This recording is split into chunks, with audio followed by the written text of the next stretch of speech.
να βγάλουμε. Θα πρέπει να φύγουμε το 3%. Τα ποσοστά των κομμάτων είναι ευθέως ανάλογα με την AGB. Σωστό και αυτό. Η AGB βγάζει κόμματα πια. Και τώρα ήρθε ο Ρουσόπουλος και φτιάχνει καινούριο νόμο που θα φτιάξει καινούργια εταιρεία που οι καναλάρχες μεταξύ τους θα φτιάξουν μια εταιρεία που θα μετράει τα έργα τους. Μαζί με το κράτος. Δεν μας τα πες τα ευχάριστα αυτά. Αυτά είναι πολύ ευχάριστα. Δηλαδή για να ξέρεις πώς θα μετριάσει από εδώ και μπρος. Βάζεις το φωνιά να μετρήσει πόσο ακριβώς θα του κοστίσει το 2x1 που θα σου φτιάξει. Εμένα το λες. Εσύ με την AGB έχεις πολύ καλές σχέσεις. Πάρα πολύ καλές. Πόσες μετοχές έχεις? Πολλές. Στην AGB. Τρελές. AGB. Η KGB τους έφταιγε. Η KGB, ναι. Τώρα που ψαρεύει ο άλλος, τον είδες προχθές? Ποιον? Τον Πούτιν. Ψάρευε Πούτιν. Το Δημοκράτη. Ψάρευε. Του έδωσε και δανεικό μπουφάν να είναι οι ίδιοι, ο Μπούς, και ψαρεύανε μαζί. Ο Πολύδωρος ήταν εκεί και όταν πέφτανε οι δίδυμοι πύργοι, ο Μπούς διάβαζε μια ιστορία για την κατσίκα στο νηπιαγωγείο. Το έχουνε ρε παιδάκι, με αυτοί οι ηγέτες πάντα διαβάζουν ένα παραμύθι. Και εγώ παρακάλαγα να μου δώσουν μια ώρα σε ένα ραδιόφωνο και σε ένα σταθμό. Θέλω μόνο Έχεις να πει διαβάζω. το πρώτο δελτίο ειδήσεων στην ιδιωτική τηλεόραση? Όχι. Τι όχι? Το είπε μια κοπέλα. Στο Μέγκα ποιος το είπε? Το είπε μια κοπέλα. Ναι, το πρώτο, σε όλα τα ιδιωτικά εγώ τα έχω ανοίξει. Δεν έχω κλείσει κανένα από αυτά. Κανένα όμως. Σας διαβεβαιώ. Τα έχω ανοίξει όλα. Έχω κάνει πολλά λάθη στη ζωή μου. Θέλω να μου πεις το εξής. Ένα λάθος μεγάλο έχω κάνει. Πες Πολύ μεγάλο λάθος. Πάρα πολύ μεγάλο λάθος. Άμα θες να πεις το λάθος. Υπάρχει ένας άνθρωπος τον οποίον μισώ από τα βάθη της ψυχής μου. Τον μισώ αφόρητα. Θέλω να τον μάθει όλος ο κόσμος. Είναι ο ιδρυτής των Γιατρών Χωρίς Σύνορα. Τον λένε Μπερνάρ Κουσνέρ. Και σας τη λέω την ιστορία του για να ξέρετε πώς θα ψηφίσετε την επόμενη φορά. Ευθέως αντίστροφα της πορείας του Μητσοτάκη. Δεν υπάρχει άλλη λύση. Ο Μπερνάρ Κουσνέρ ξεκίνησε ως. Είναι και όνομα αυτό να θυμόμαστε. Ναι, όχι. Ο Μπερνάρ Κουσνέρ ξεκίνησε ως γιατρός χωρίς σύνορα. Την έφτιαξε, ήταν πάρα πολύ ωραία ιδέα. Στα 7 χρόνια έφτιαξε τους γιατρούς του κόσμου. Μετά έγινε ο πρώτος πρωθυπουργός του ΝΑΤΟ στο Κόσοβο μετά τους βομβαρδισμούς. Μέχρι την Παρασκευή. Σας το λέω για τις επόμενες εκλογές. Μέχρι την Παρασκευή των γαλλικών εκλογών ήταν με τη Σεγκολέν, σοσιαλιστής. Την Κυριακή ορκίστηκε υπουργός του Σαρκοζή. Αυτός είναι γιατρός χωρίς σύνορα ή αρρώστια χωρίς σύνορα, γαμώ το κερατό μου.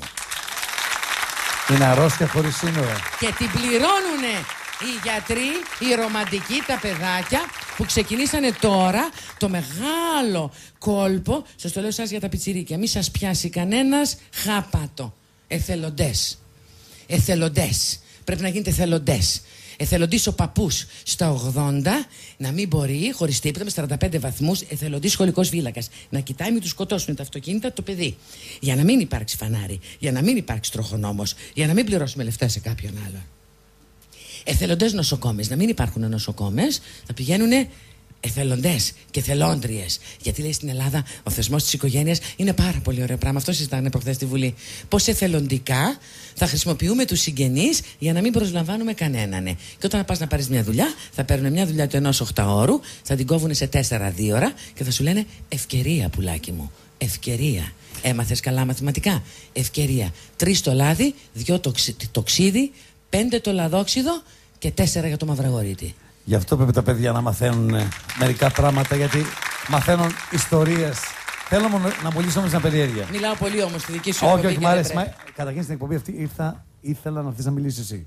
Εγώ μιλάω κάθε μέρα. Ξέρεις ότι εγώ έχω τράκτορα. Έχω συνηθίσει εκείνη τη μαύρη τρύπα την κάμερα στην οποία μιλάω, ή έχω συνηθίσει το κοινοβούλιο. Το ημικύκλιο.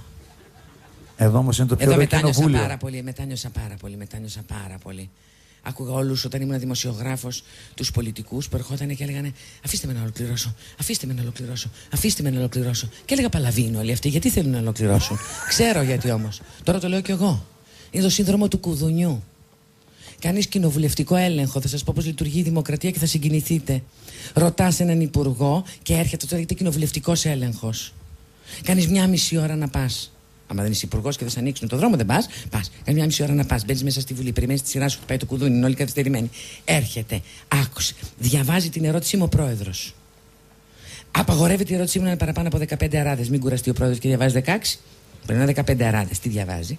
Και αφού τη διαβάσει, σηκώνεται ο υπουργός και απαντάει στην ερώτηση που του έχει διαβάσει ο άλλος 3 λεπτά.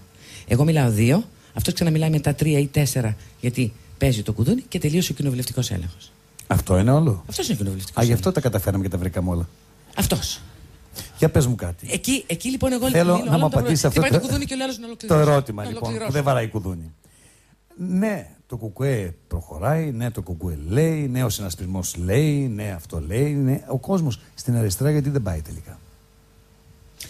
Πρώτα απ' όλα, γιατί έχω την εντύπωση ότι τώρα πια δεν ξέρει τι είναι αριστερά. Την ιστορία δεν τη διδάσκεται. Στα σωματεία τον έχουν τρομάξει, δεν πηγαίνει. Στη δουλειά δεν έχει χρόνο ούτε να κατουρίσει, απαγορεύεται στις περισσότερες δουλειές. Στην Αμερική ήδη εγκαινιάστηκαν τα πάμπερς για ενηλίκους για να μην χαλάει το διάλειμμα. Δεν κάνω πλάκα δυστυχώς. Δεν κάνω πλάκα δυστυχώς. Σε πάρα πολλά εργοστάσια στην Αμερική, στο διάλειμμα, στο break το λεγόμενο, υπάρχουν πάμπερς για ενήλικες για να μην χάνεται χρόνος από την παραγωγικότητα. Εκτός κι αν είσαι Μεξικάνα και έχεις περάσει και κλειτώσει 12 σφαίρες, όπου πια εκεί πέρα δεν τους ενδιαφέρει και αν κατουρηθείς απάνω σου. Λοιπόν, μέσα σε αυτές τις συνθήκες δεν είναι illustration. Θα σου φέρω ένα παράδειγμα.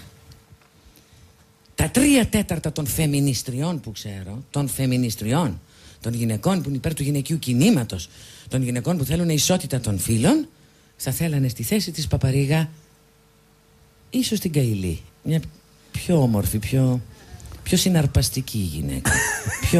Πιο γοητευτική. Κάτι σαν τη Φάνη πάλι Πετραλιά.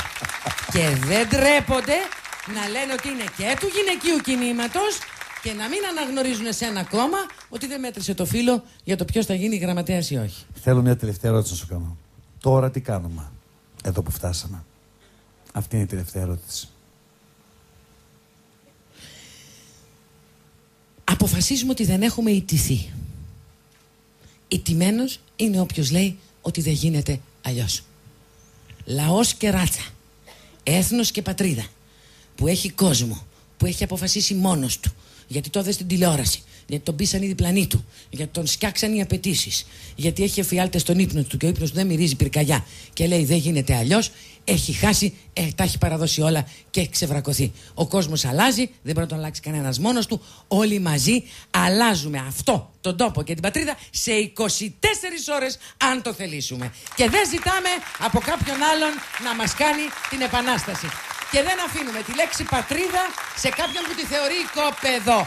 Δεν αφήνουμε τη λέξη σημαία σε κάποιον που τη θεωρεί ιδιοκτησία. Και δεν αφήνουμε την αριστερά να τη διαφεντεύουν αυτοί που τα πτώματα, τους νεκρούς της και τους αντιστασιακούς της, για τους οποίους δεν μπορεί κανείς να μιλήσει, γιατί χωρίς αυτούς δεν θα είχαμε δικαιώματα, να τους κάνουν προσωπική περιουσία μόνο στο βιογραφικό, προσθέτοντας την Bilderberg. Αγάπη μου, εγώ το δικό μου αίμα έχω να δώσω στην αριστερά και στην πατρίδα. Δεν θα πάρω το αίμα των υπολείπων να το βάλω στο χρηματιστήριο να βγάλω τόκους. Ας πάρει ο καθένας το δικό του το αίμα, ας αποφασίσει πού θα το δώσει, γιατί δανείζεται από τα παιδιά του. Όταν μαθαίνει τα παιδιά του παιδική επιχειρηματικότητα από τα 3 και από τα 5, πώς θα φάνε, πώς θα πιούνε και πώς θα αρπάξει ο κόλος τους για να επιζήσουν σε ένα σκληρό κόσμο, τότε δεν μιλάτε για πατρίδα παιδιών. Μιλάτε για πατρίδα Πόκεμον. Και εγώ πατρίδα Πόκεμον δεν θέλω. Η πατρίδα είναι δικιά μας και δεν θα μας την πάρει κανένας. Ούτε τα καθάρματα που λέγανε ότι ήταν Ελλάς Ελλήνων Χριστιανών και δεν ήτανε ούτε Έλληνες ούτε Χριστιανοί. Δεν έχουμε ιτηθεί. Σε ευχαριστώ πάρα πολύ. Ένα τρελό χειροκρότημα, γιατί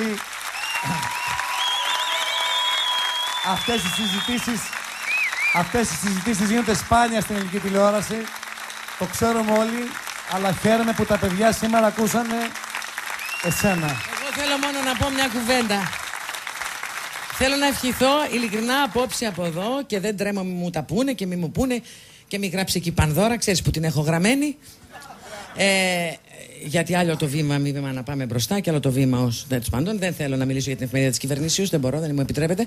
Θα σου πω μια πολύ μεγάλη αλήθεια.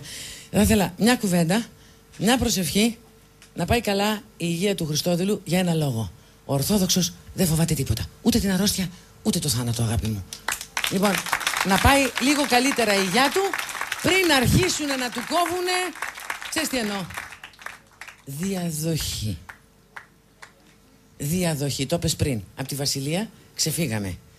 Από τα βασιλικά στο κεφάλι μας δεν ξέφυγε κανένας. Προτιμώ τα βασιλικά ευβίας ως χωριό. Αλτσατήρη, Λιάννα Κανέλη, ευχαριστώ πάρα πολύ. Σε ευχαριστώ πάρα πολύ που με έκανες πολύ ωραία.